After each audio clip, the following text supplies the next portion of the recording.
Yes, happy Friday to everyone. Happy Friday, December 14, 2018. Happy Friday, Kuya Daniel Nason.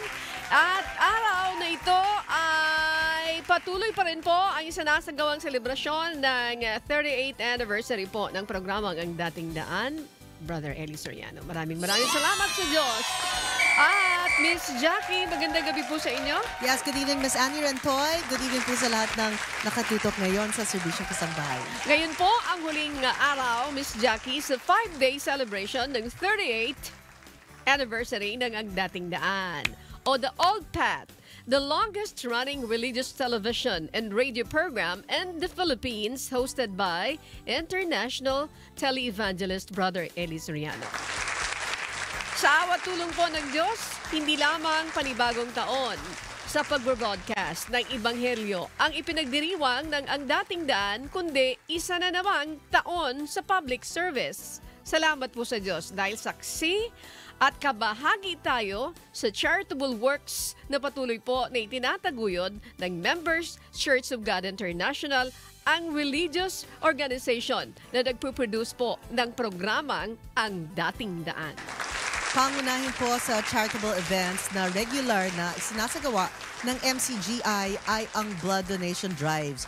Noong 1990s, pinasimula ni Brother Eli, host ng Ang Dating Daan at overall servant ng MCGI, ang bloodletting activities. And for these efforts, the group has been given various recognitions including the following: Most Outstanding Blood Donor from the Jose B. Lingad Regional Hospital in Pampanga noong July 2018, Most Supportive Partner from the Bulacan Blood Donor Society August 2018, Kaagapay Award from the Quezon Province Blood Council noong August 2018, Jose Rizal Award from the Philippine Blood Centers Dugong Bayani Awards 2017 at 2016, Hall of Fame Award from the Local Government Unit of Quezon's Dugong Quezon Awards noong August 2017. At mayroon pa, Miss Jackie, ang Gold Award from Singapore Red Cross Society from June 2017 to June 2015. Another Blood Service Gold Award from the Department of Health or DOH Camarines, December 2016. Jose Rizal Award from the Philippine Blood Disease and Transfusion Center, December 2016, and Top Donor Award and the Religious Groups category from the Philippine Red Cross 2014. Yes, Salamat sa Diyos. Yes, Miss Annie, kinompute ko po. So, yung unang paglabas po ng Ang Dating Daan sa radyo ay 38 years ago. Yes. So 1980 po yun. Tapos nagtataka ako kung kailan po sila nag-umpisa sa radyo. Sa TV, alam ko na po, 1983. Yeah. So bale 35 years na po sa TV ang Dating Daan. Salamat sa Diyos. Ang galing mo sa math, Miss Jackie. Nabasa ko po kanina sa news. Maraming salamat po. Salamat sa Diyos. Tingnan mo yung picture na yan ni Brother Eli. He was very young that time. Yan. So, iba-iba po yan, ha? Sabi nga ni Mon, kanina nagre-report siya, hosted by Attorney Reds, who is in the Palit, Pampanga, yes, na maraming struggle, pero salamat sa Diyos. At ito po ay naging mabunga. Yes po. Salamat po sa Diyos. Isa rin sa isinusulong natin, katuwang ang Members Church of God International, ay ang pagdalaw sa mga kababayan natin na nangangailangan ng kalingang medikal, lalo na sa mga kasangbahay natin may katandaan na sa buhay. Tunghayan po natin ang service ni Doc.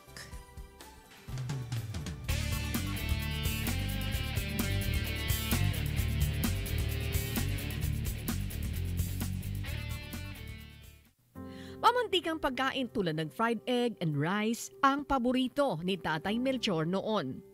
Hanggang sa nakaramdam ito ng madalas na pananakit ng tiyan.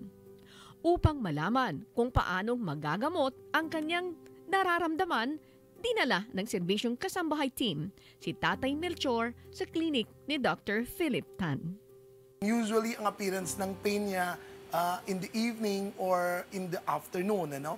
Kaya every time kakain po siya na may fatty foods, oily foods, pansit or gata, usually yun yung complaint niya. Sumasakit, madaling mabusog, madaling magutom po. And usually through history itself, kapag makita natin ng pasyente kumakain ng mga oily and fatty foods, then sumasakit ang tiyan, initial diagnosis natin sa kanya is yung kanyang panunaw. Para mas maintindihan ang kondisyon ni Tatay Mel, ay minabuti ni Doc Philip na isailalim siya sa iba pang confirmatory tests. Through examination, makita natin ito po ay problem. It's either fatty liver or gallbladder stones and kidney stones. Now, ang gagawin natin next for the next week is to do final examination through ultrasound and urinalysis para malaman natin kung meron siyang stones, okay, to complete our diagnosis, kung may stones siya sa gallbladder, kung meron siyang fatty liver, or kung meron siyang gallbladder stones. At habang naghihintay ng iba pang tests, pinayuhan muna ni Dr. Tan ang pasyente na umiwas sa taba. Yeah, due to meron po siyang suspect na meron po siyang gallstones, fatty liver, or kidney stones, ang the best for him na not to eat muna fatty, oily, or pansit or gata. We will suggest soft diet lang muna, small frequent. Hindi po pwede sa eat all you can. Kakain muna siya pa konti-konti lang muna. Bawal na bawal po sa kanya ang sigarilyo at alak po. Yun po ang mga bawal po sa ating pasyente para ito po hindi sumakit yung tiyan. Meron naman tayong pinrescribe ng mga gamot para sa acid ng tiyan. Meron tayong mga antacid, meron tayong pain reliever para kung in case may pain, meron na siyang inumin kaagad para masubside kaagad yung pain. Matapos ang unang bahagi ng gamutan, ay nakaramdam na ng ginhawa si Tatay Melchor. Hindi katulad ng dati, nahirap itong makatulog dahil sa sakit. Po sa lahat, nagpapasalamat po ako sa Panginoon Diyos sa pagdala sa akin dito ng Serbisyong Kasangbahay ng UNTV at kay Dr. Philip Tan na nag-check sa aking karamdaman. Sana yung mga in-advise sa akin ay makagaling sa akin at makaraos ang aking karamdaman. Maraming salamat sa lahat ng mga tumulong sa akin. Makalipas ang isang linggo ay muling dinala ng Serbisyong Kasangbahay si Tatay Melchor sa klinik ni Dr. Tan para sumailalim na sa karagdagang pagsusuri. At sa araw ding yon ay lumabas ang resulta ng examination sa pasyente. Dito na po ang result ni Tatay Mel. Nakita natin sa result niyo po ay marami pala siyang bato. Hindi lang bato sa abdo, may bato pa sa kidney. Ano? Nakita natin yung resulta niya, napakarami niyang fatty liver, marami siyang gallbladder stones, marami siyang kidney stones, and then pinexamine din natin siya sa urine para malaman natin kung nagasgas ba yung kanyang kidney, and it turns out to be nagasgas niya.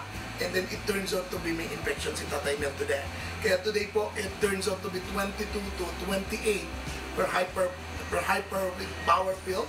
And yung result po, the normal must be 0 to 5. No? Kaya today po, ang gagawin natin sa kanya ay bibigyan natin ng gamot para ma-flush na po. The last week, ginawa natin, binigyan natin siya ng apple juice, which is may malic acid to soften the stones. Ngayon po, ang gagawin naman natin is i-flush natin yung stones, then bibigyan din natin ng gamot for the kidney stones. And plus, the urine infection.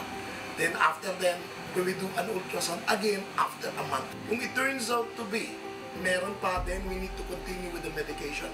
Pero if it turns out to be wala na po, then tapos na po yung treatment natin. Ito po ay isang public service ng clinic at kay Kuya Daniel.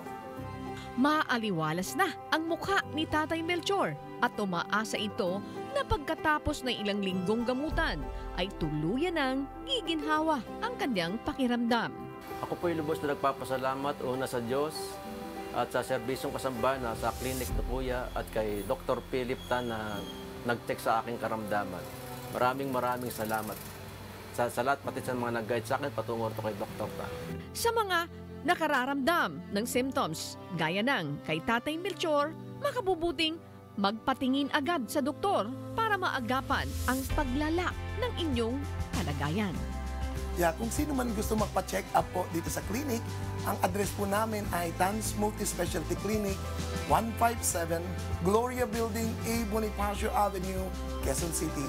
Ang telephone number po namin dito ay 330-1231. Monday to Saturday po kami at open at 7 in the morning hanggang 6 in the evening po.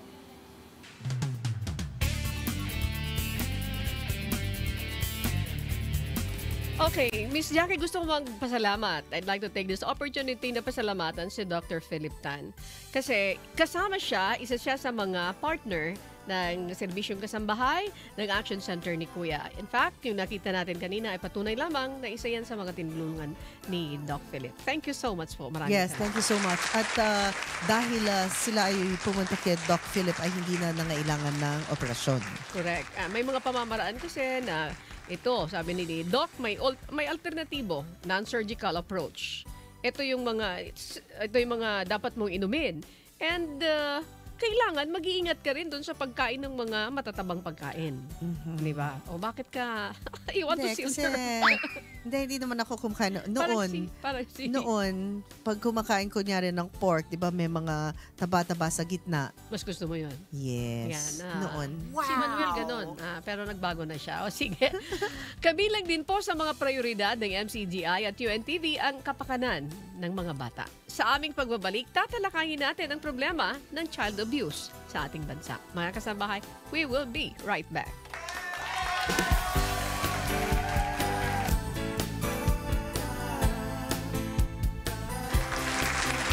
Okay, sa lahat ng bansa sa mundo, na-expose po ang mga bata sa iba't ibang uri ng karahasan, kapabayaan o neglect, pang-abusong pisikal, emosyonal at sexual. Nararanasan ito sa paaralan at iba pang institusyon, sa lugar ng trabaho, sa pamayanan as a whole, at ang nakakalungkot karamihan po sa child abuse maging sa mismo nilang tahanan. Sa Pilipinas, mga kasangbahay, libu-libong mga bata ang hindi na-enjoy ang kanilang kabataan at habang buhay na pinagdurusahan ang epekto po ng karahasan sa kanila. Kabilang dito po ang mental at physical health disorders, depression, sakit sa puso at health risk behaviors gaya ng paninigarilyo, paglalasing, drug abuse at high-risk sexual activity. At sa panahon natin, kabilang sa panibagong anyo ng violence against children ang online exploitation. Nanganganib ang mga bata dahil sa easy access sa internet at dahil sa hidden nature ng mga krimeng nagagawa sa cyberspace. Ano ba ang bahagi ng pamahalaan sa pagbibigay proteksyon sa ating mga anak? Pag-uusapan po natin ang Child Protection Program kasama si Department of Justice Assistant Secretary Cheryl Daitek Yangot. Good evening po. Welcome to Serbisyong Kasangbahay ni Kuya Daniel Razon. Magandang gabi sa inyong dalawa, Ami and Jackie. Thank you so much for giving the Department of Justice a chance to explain child abuse and the programs that the government has in relation to this really scourge on Philippine society. Kami din po ay nagpapasalamat sa pagpapaunlak nyo, especially this time, traffic. Pero nandito kayo, coming from the Department of Justice which is located in Manila. Imagine going to Quezon City sa sobrang traffic, nandito sila. Salamat po sa Diyos sa pagpapaunlak. Thank Okay. you. Ma'am, pag-usapan natin, Miss Jackie, ang unang tanong natin, please tell us about the government's Child Protection Program under the Department of Justice, ma'am. Actually, you cannot really say that there's a child protection program only under the Department of Justice. Sa panahon ngayon, we're working on a whole of the nation approach. So ang child protection framework natin at ang ating child protection programs ay hindi nakaangkla lang sa isang ahensya. Okay. So we have interagencies that take charge of the protection of children. We have interagency committees like the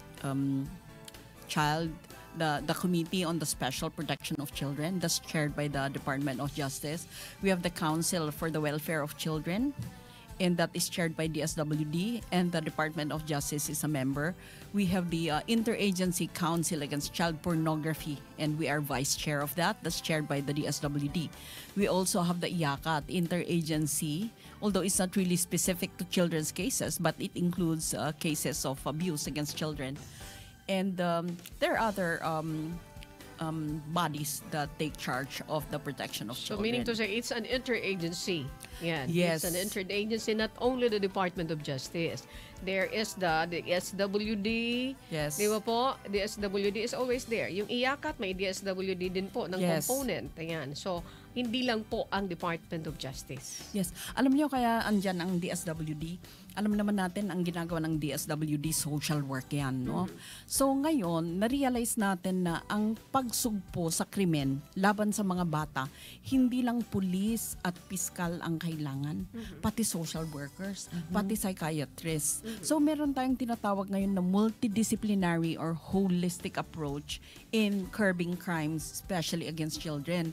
Kasi ako mismo when I became a lawyer, I was my first cases were children, abused children, rape children, mga women.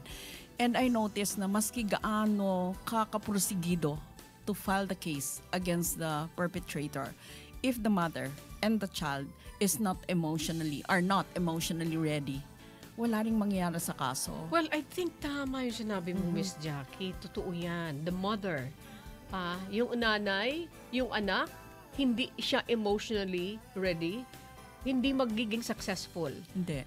I can attest to that kasi mayroon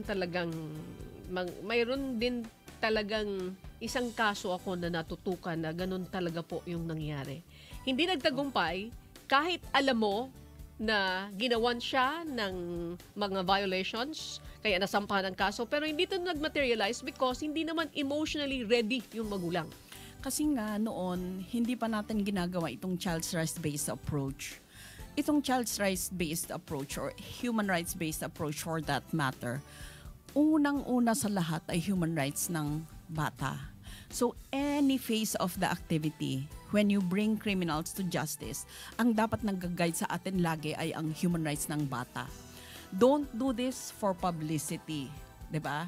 Okay. Do this because you want to uphold the right of the child. So, kailangan, importante na ihanda ang bata, and that means also preparing the parents. Kung isasalang mo kaagad ang bata at dadalhin sa police, and the police himself or herself is not equipped with the skills to deal with a child, wala ring mangyayari.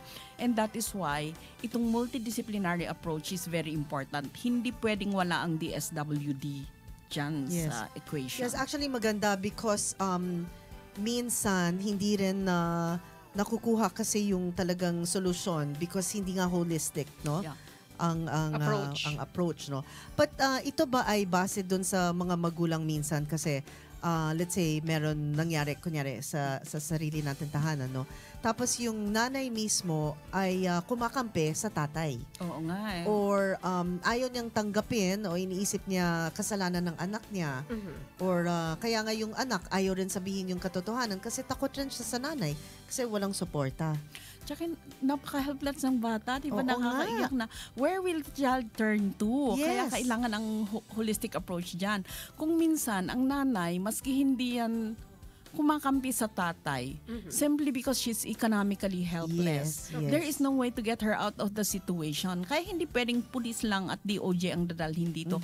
We need the DSWD and we need other agencies that can give economic assistance aside from the psychosocial services that are needed. Pwede ba natin pag-usapan dito, ASEC Daytech, na since you mentioned that already, asa na tayo? Anong stage na tayo? Sa anong level na tayo? Kasi sinasabi natin dapat multidisciplinary yung approach, holistic yung approach. Asa na tayo dito? Not only the police, not only the DOJ.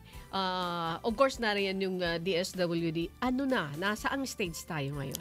Ang maganda, we're now opening our minds to the need for a multidisciplinary approach. So ang pulis ngayon, merong trainings na sila. In fact, I've spoken in trainings organized by the NAPOLCOM and we're introducing also the police force sa multidisciplinary approach na yan. At mismong sa Interagency Council Against Child Pornography, meron kaming dinassign na multidisciplinary training. Pinapilot namin ngayon and we're giving trainings. We call the prosecutors, the police, the medical service providers, the psychosocial service providers, and we bring them together. Ngayon, I'm sure you have heard of Peter Scully. Ito Sige nga yung- po, para sa kabatiran po, ASEC Daytech ng ating mga kababayan na nanonood at nakikinig, bigyan natin sila ng idea tungkol doon. Yes. Si Peter Scully ay isang Australian fugitive from justice. Ang daming kaso niyan sa Australia. And he came to the Philippines where he ran an international pedophile cybercrime ring. Okay. Ito yung nahuli siya sa Cebu, di ba? May pinatay sa Cebu at sa CDO. Tapos may pinatay na bata. And then ang mga victims niya kasama ang mga babies. Kasama ang karamihan mga bata. So anyway, right now he's facing more than 70 cases involving child abuse, rape, trafficking. And so far, may 6 na kaso na nadinig laban sa kanya. And in April 2017, he was convicted by a regional trial court in Cagayan de Oro City.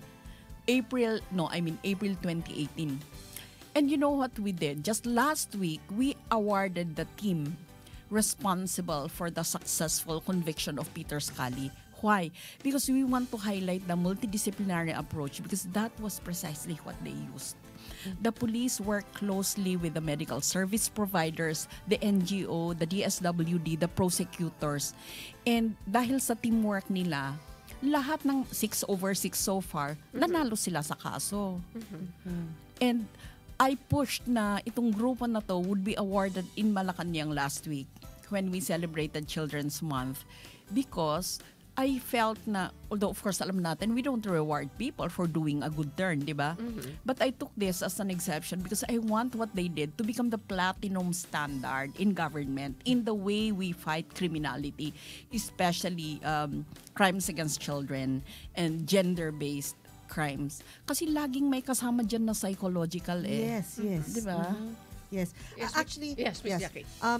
Yung sinasabi nga ni attorney kanina na meron kayong training. Call me cheat, I don't use attorney. Okay, Chit. Okay. Yung sinasabi po niya, Miss Chit, na kasama na nga yung training ngayon because sila po yung first responders, no? Yeah. And pag hindi sila marunong, either mas matatakot ang mga biktima, O kaya, diba?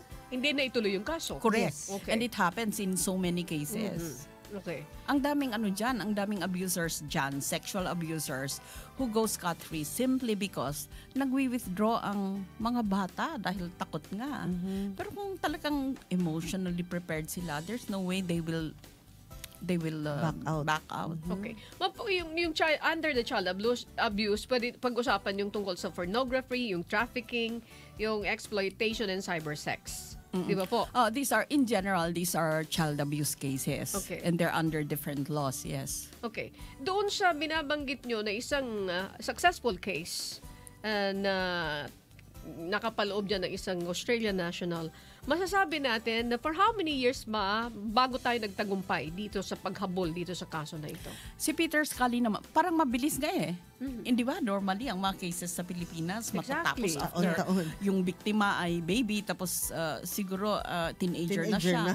Pero ito, kailan lang na-news si Scully? Parang 2016 na huli. Ibig sabihin, 2016, 2 years, ibig sabihin, yes. they were able to resolve the case for 2 years. Parang mabilis. So I am hopeful that society will be able to do something about our justice system.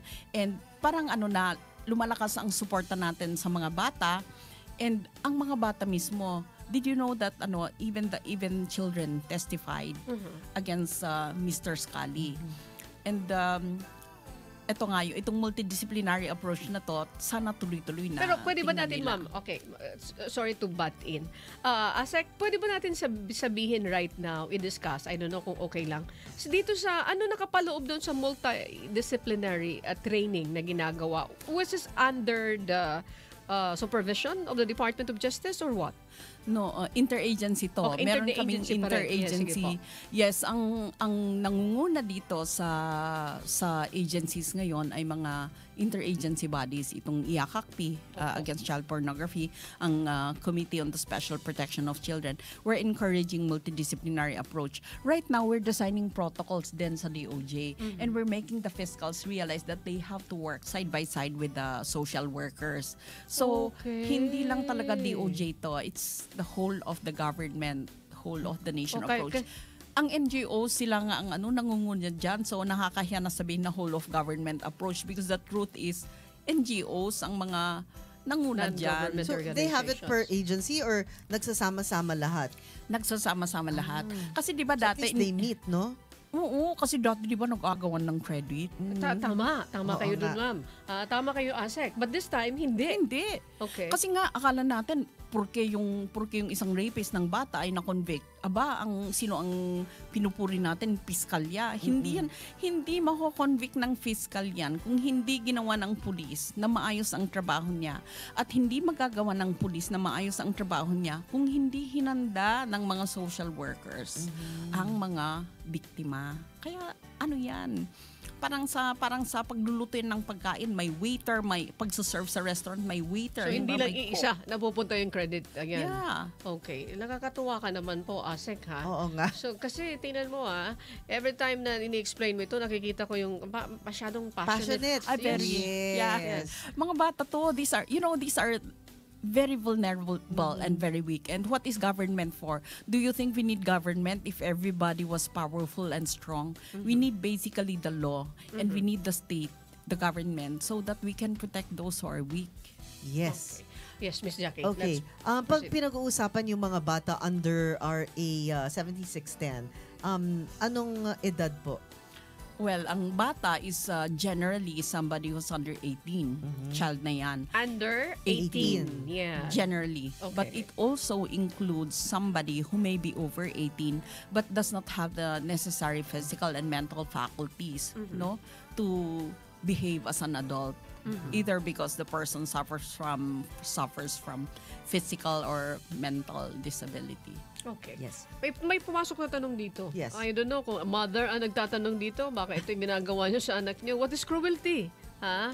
Pa-explain. Baka kayo dito ay sangkot kayo dito, ha? Sige, explain ni Asek Daytec. In the context of child abuse, Yes po. well, cruelty is any act that you do against a child that will demean his or her worth or dignity, no?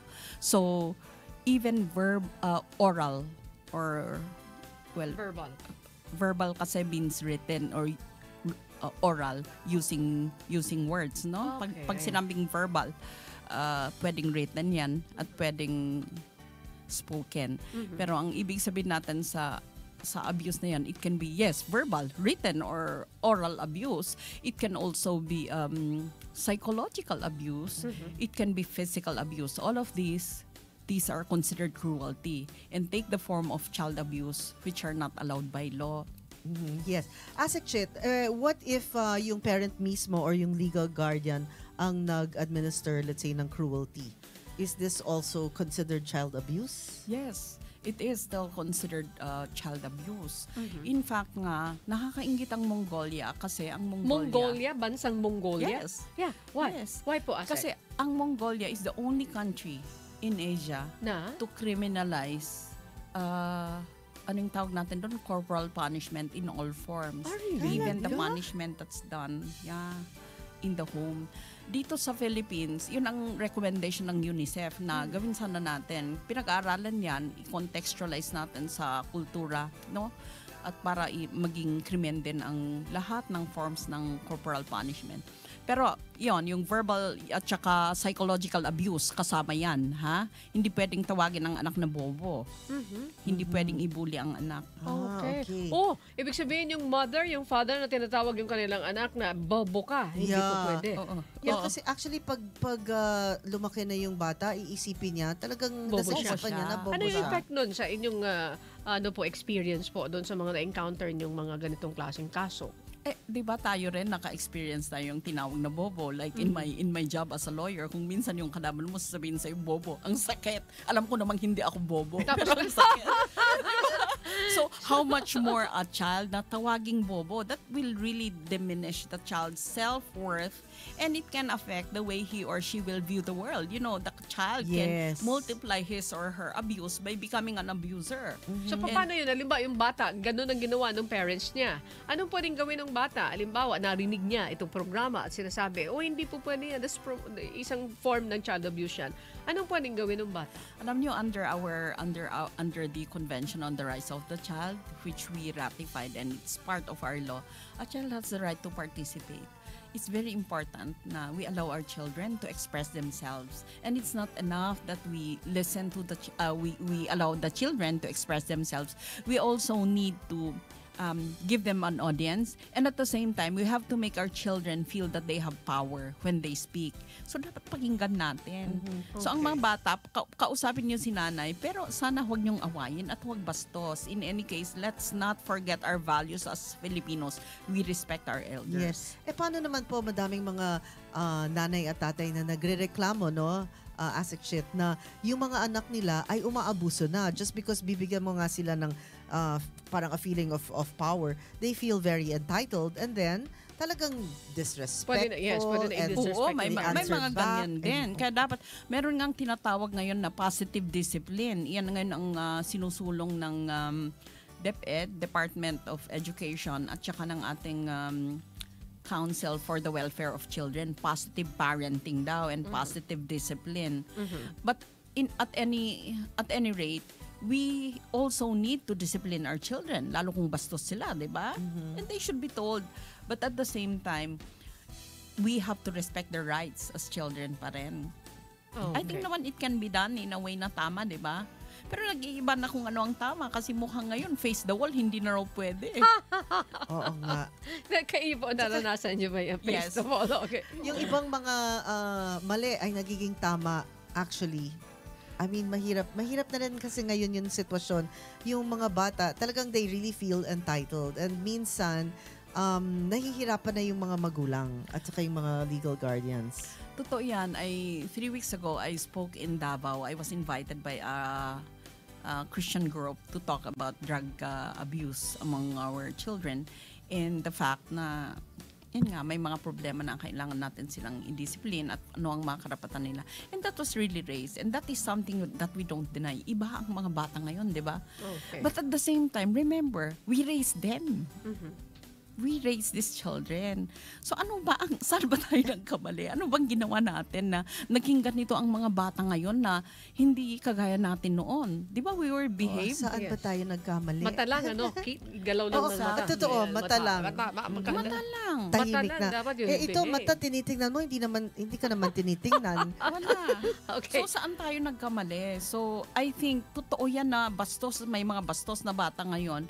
But at the same time, it is our obligation to write what they're doing because we were the ones who raised them. Okay. Sek, mayroon mga pumasok na tanong dito. I don't know. Siguro, nakikinig kayo ngayon. Sige. Does an ordinary citizen have a duty to report cases of child abuse? Saan at paano po maaaring i-report ng isang concerned citizen ang child abuse cases? Very good. Ito yung taong may isang citizenship yan, Filipino, tapos concerned citizen. Anybody can file or can complain pag may cases ng child abuse. So, ibig sabihin, kahit na hindi mo ka-ano-ano, nakita mo Yeah. lang, na-witness mo lang. Yan. Yeah, di ba? That's what people who care about others do, and that's really realizing and putting in action what Jesus said, that we need to love our neighbors. So, hindi mo kilala, but you have to report. You can go to the DSWD, or you can go to the police, or you can go to the doctor, or you can bring that to any person who you think can help. But at any rate, mas pag dinala yan sa police, within 48 hours, kailangan dalhin din yan sa DSWD for counseling. Pero pag sinabi yung mga child abuse cases, kasama yung mga members ng interagency na binanggit natin kanina, what if may experience ka na hindi receptive yung isang ahensya? Ano yung pupwede? Can they go direct to the Department of Justice? Of course, they can come to my office. Pero balikan nga natin yon. Sige po. Ulitin natin yon. Kasi kung minsan, and I speak to fellow government workers, kung minsan we're apathetic, hindi pwede yan. You know, ang gusto natin sa government, we have to be professional and we have to serve with hearts and heads. Marami ng matatalino. Ang nakikita ko na kulang natin as government workers and even as ordinary citizens, the heart, no? EQ. Kaya hindi pwedeng sabihin You are not na receptive. Parang wala kang or wala pakialam. sa mandato ko. Yes. Di ba? Wala sa Yes. mandato ko. I hate Or hearing that. baka hindi nila alam kung anong gagawin, or maybe they're awkward. Pero hindi rin dapat. Kung hindi mo alam ang gagawin, you can ask somebody to help you. Yes, kaya diba? nga, You can call. maganda yung training. Ayan. Yeah, or hindi man training, sinasabi na natin ngayon, pag may case na ganyan at may lumapit sa inyo and you feel na hindi ikaw yung dapat na opisyal or empleyado na pinuntahan, know that you can bring this case to a medical officer. Very A good. medical officer has a mandatory duty to report to the authorities or go to the police or go to the social welfare agencies, or you can come to the DOJ also. We have a Okay. committee on children there. And pwede rin po sa barangay. Yes, sa barangay pala. Ang barangay, meron silang barangay council for the protection of children. Okay, so it's a no-no. Baka mamaya ini-ignore nyo yan. Ako, may paglalagyan kayo kay Asek. O, Yes. sige. Ito, another question, Miss Jackie, na pumasok. Yes, sino-sino naman po ang required by law to report child abuse cases? Yes. Sino ang mga required? Mga barangay officials, social welfare The SWD. agencies, yes. The police. Pag alam mo rin yan, you have the mandatory duty to report, and also medical officers. Kaya nga 'di ba pag magpa-check up ka or you go to the emergency room, pag suspect siya ng medical officers na there's an abuse, and even if this involves not a child but a woman, may mandatory na i-report niya. Okay, mayroon bang cases po, Asek? Sorry, Miss Yes, Jackie. yes po. Halimbawa, kailangan niya ng tests from a medical doctor or from a hospital. Paano? Mayroon ako narinig. Mayroon bang, paano ako pupunta doon? Ihingan ako ng bayad. Wala naman akong pambayad. Oo nga, May things like that. Ano pong, ito ba napaghandaan din po, Asek dating? Well, pag punta ka sa government clinic or government hospital, wala ka dapat Definitely they will babayaran. charge you. Pero Okay. ang private, yan ang problema natin eh. Kung minsan pati mga hospital which are run by the religious who are supposed to preach charity, kailangan mong magbayad. So ngayon, pwedeng magmakaawa tayo sa mga hospital na privado na pwede ba sa laki ng profits naman natin, because we also make money from the sickness of people. Can we set a certain funds or certain services na magkawang-gawa naman din tayo in the form of services for Nakakatuwa children? si Asek. You're Oo, straightforward. Somebody Why has to say that. They make money on the sick people. Totoo naman, di ba? So they should also give back. Yes. Asek Chit, what Sandali, if, baka yes naman po. may pwedeng kongresista na pakiusapan natin dyan para gagawa siya ng batas making it mandatory for all private hospitals na maglaan ng serbisyo na para sa mga ganyang kaso ng mga bata.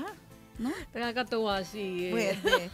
So, kunyari, meron po akong nakita, inaabuso isang bata, pero kainuman ko siya at ganyan din, tapos ayaw ko naman isumbong. Will I be liable? Yan, unfortunately, hindi ka kasama dun sa mga mandatory na magre-report. Unfortunately, hindi krimen ang apathetic. Apathy is not a crime, but certainly it is something that you need to answer for to the universe or to the one up there. Hindi mo, it's a moral obligation. Asek, kami po ay natutuwa. Bagamat kapos na tayo sa oras, kami po ay nagpapasalamat mula dito sa programang Serbisyong Kasangbahay ni Kuya Daniel Nason with Miss Jackie Aquino here. Thank you so much. And your final message po dito sa ating mga kababayan. And for sure, next time we will be inviting you again. Please go ahead.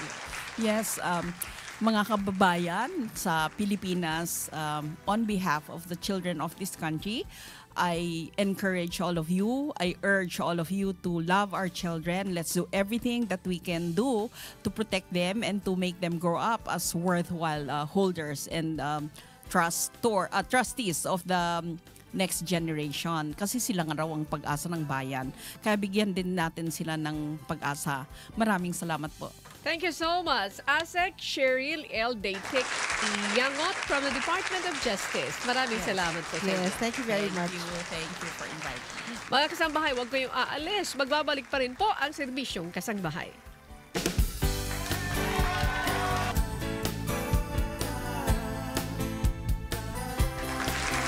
Okay, balik muli tayo. Halos 40 taon na po mula nang pasimulan ang Contra Polio Program ng Rotary International sa Pilipinas. Gaano na ba kaligtas sa polio ang mga batang Pilipino?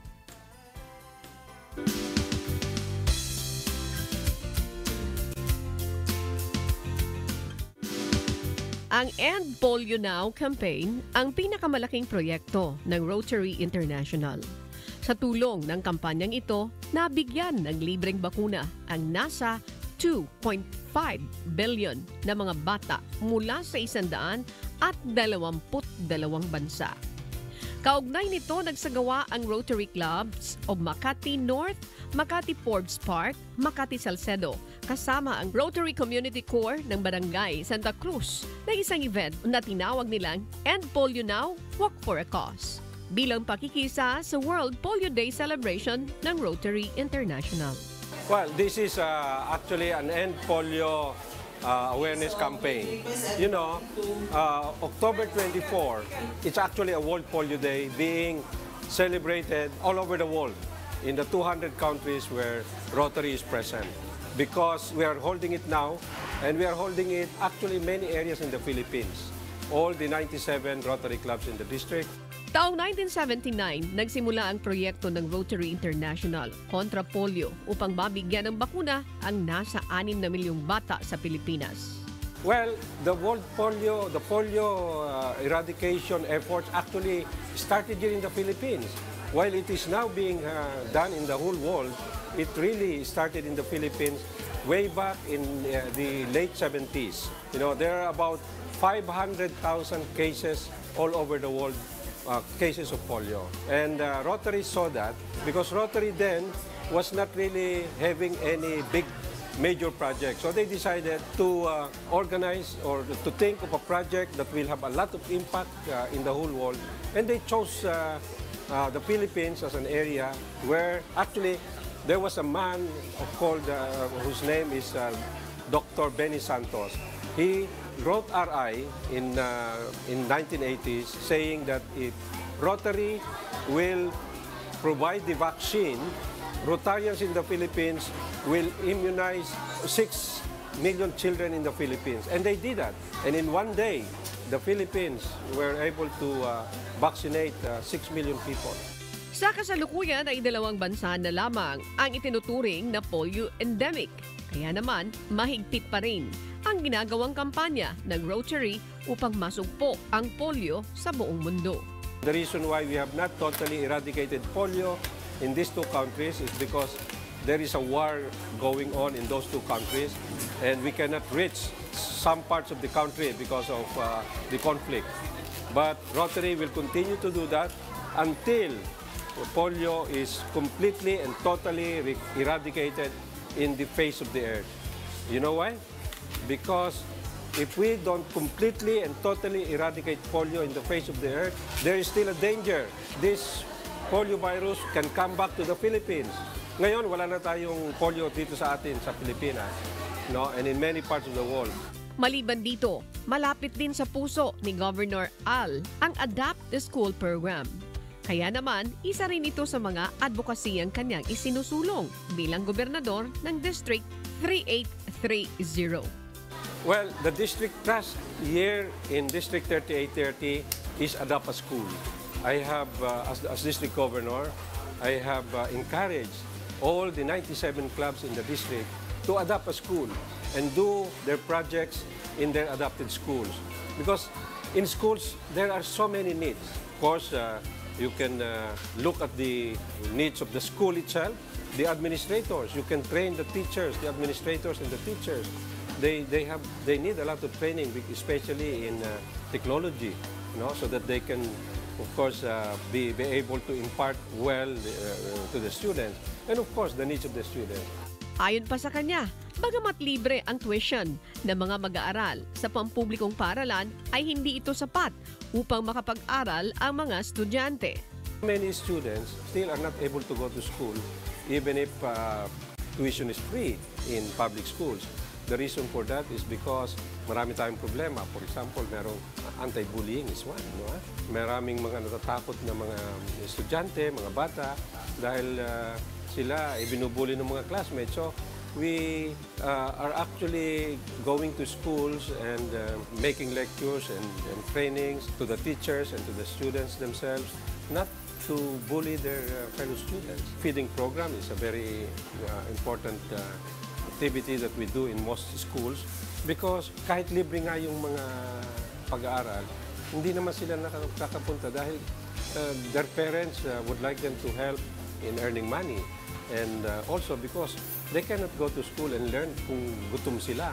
Therefore, many schools are now being helped by Rotarians para magkaroon ng feeding program. In this school, for example, the Rotary Club of Makati North has been doing a lot of feeding program here for so many years already. Natutuwa naman ang pamunuan ng F. Benitez Elementary School dahil sa mahigit na 2 dekadang pag-agapay ng Rotary sa kanilang paaralan.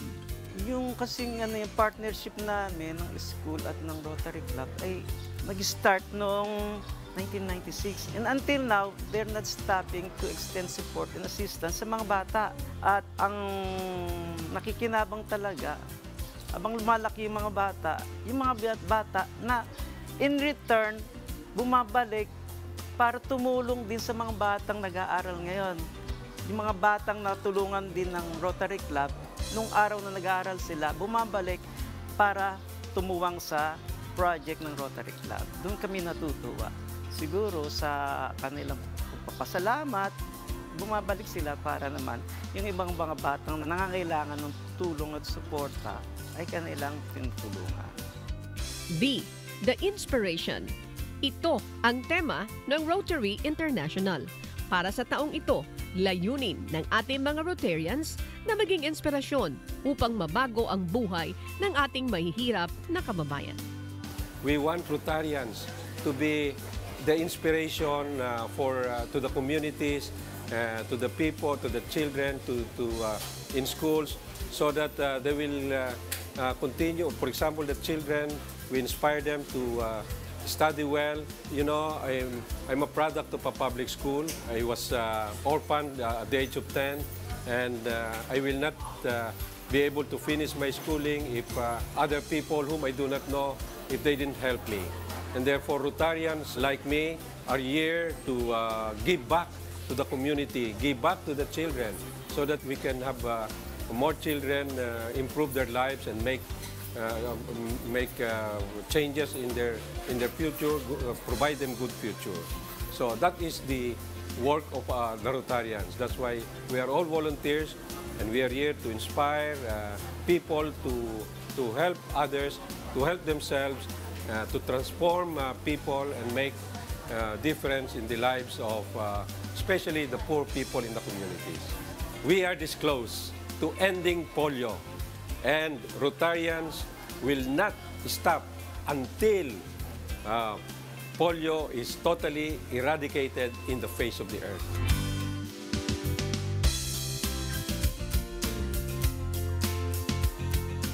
Okay, Miss Jackie, napanood natin ang governor ng District 3830, si Governor Al Montecillo ng Rotary. Yes, ang kagandahan nga sa kanya ay maski siya ay nawalan nga ng mga magulang nung siya ay 10 years old, no? Hindi pa rin, patuloy pa rin siya. Yes, at saka yung pag ikaw ay passionate about something, kagaya ng ating guest kanina nga, si Asik Chit, no, ng DOJ. Pag ikaw ay passionate about something, kung kayo ay nagtutulungan at sabay-sabay niyong gagawin, kakayanan naman. That's correct. Congratulations po sa Rotary, and thank you very much po sa Maraming salamat po sa Diyos. At saka yung sinasabi nila yung tungkol sa programa ng polio, Yes, di ba? Sa yan sa mga pinagtuunan nila ng pansin. Maraming salamat. And harinawa, isang araw, pagising natin, walang mabibiktima po ng polio. Yes po. Yes. Salamat po sa inyong walang sawang pagtitiwala. Happy weekend. Let's all live simply. Seek justice, be humble, and love always. Ingat po. Ay, happy birthday po kay Robert Castaneda at saka kay Chrissy Castaños Hidalgo. Happy birthday. Thank you very much po. At Jennifer Honorio, thank you. Ay kay Dean Apinado, kay Jillian, kay Direk Rene, sa lahat ng ating mga katuwang dyan sa Serbisyong Kasangbahay, Shelo, Dayan, Rome Travalio. At kami po ay nag-aanyaya sa inyo na antabayanan sa ilang saglit ang ikonsulta mo with Attorney Mary Kiang. At syempre, mayroon pa tayong kasamang lawyer and doktor with Manuel Recuenco and Miss Jackie Aquino. Migs, thank you, and Proxon sa lahat ng ating mga kasama, and kasama na rin si Aljan. We'll see you on Monday, God willing. Hayaan yung kayo aming mapaglingkuran, ano man ang inyong kulay, ano man ang inyong relihiyon, ano man ang inyong sektor o kalagayan sa buhay. Dahil iba po ang serbisyo kapag ito ay serbisyong kasangbahay. Attorney Ruth Soriano, magandang gabi. And of course, Ati Arlene Rason. Sa lahat ng ating mga Vice President, magandang gabi po. Miss Jackie, thank you very much. Attorney Dot, magandang gabi po. Sa ngalan po ni Kuya Daniel Rason, ako po si Ana Rentoy. Salamat sa Diyos. And to God be the glory. Happy 38th anniversary!